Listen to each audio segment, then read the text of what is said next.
à Dakar. Sarah Sacco, bonjour Sarah. Coup de tonnerre donc cet après-midi. Quelles sont les raisons invoquées?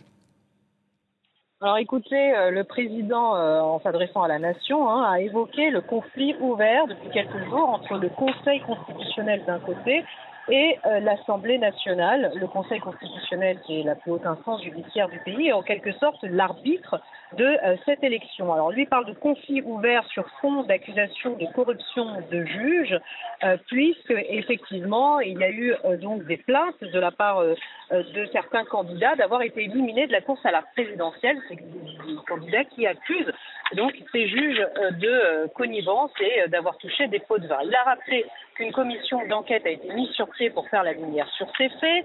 Il a aussi évoqué une polémique sur la binationalité d'une candidate et il le justifie avec cela. Ces conditions peuvent nuire à la crédibilité du scrutin. Il y a un risque de contentieux électoral.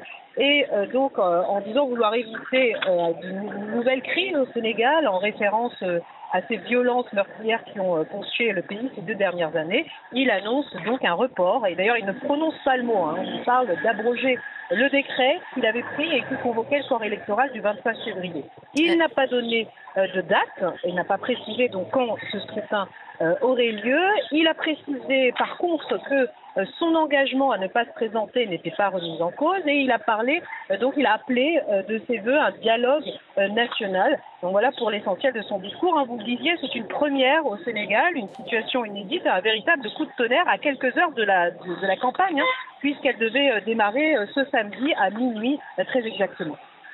Alors, est-ce qu'il y a déjà des réactions du côté de l'opposition, Sarah? Alors un peu tôt pour avoir les réactions officielles là au moment où je vous parle. Donc les réseaux sociaux sont déjà en ébullition en revanche. Et puis ce n'est pas un secret.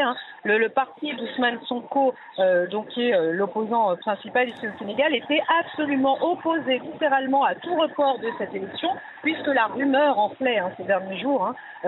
Tous les médias, la toile, etc. ne parlaient que de ça. Et puis d'autres candidats également se sont prononcés très clairement à ce sujet. C'est le cas par exemple de Khalifa Sall, qui est l'ancien maire de la capitale, qui lui aussi était absolument contre un report. Donc sans surprise, ces partis et ces candidats ces candidats dans le cas d'Ousmane Sonko, qui n'est pas candidat, mais en tout cas son dauphin, vont certainement, leurs partis vont certainement appeler réagir officiellement dans les prochaines minutes.